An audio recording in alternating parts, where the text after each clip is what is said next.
শৃঙ্খলা রক্ষার জন্য যা যা করণীয়, জনগণের জানমাল রক্ষার জন্য যা যা করণীয়, আমরা আইন শৃঙ্খলা রক্ষাকারী যারা রয়েছি তারা আমরা সব কিছুই করছি এবং আমাদের সমস্ত প্রস্তুতি আমাদের রয়েছে। এখানে পুলিশ আছেন, বাংলাদেশ সেনাবাহিনী, RAB, BGB, answer, DB.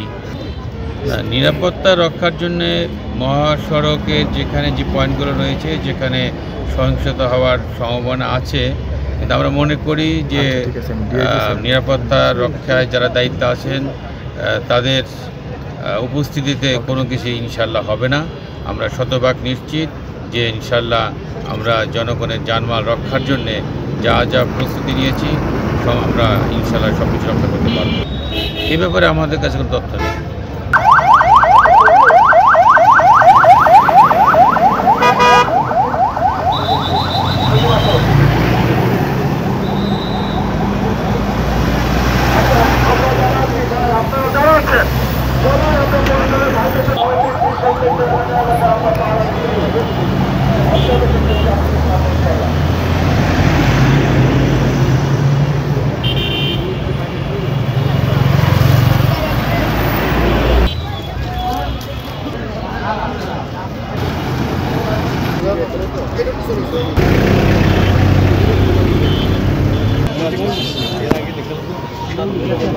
DIG Dhaka range Rezaul Karim Mallick.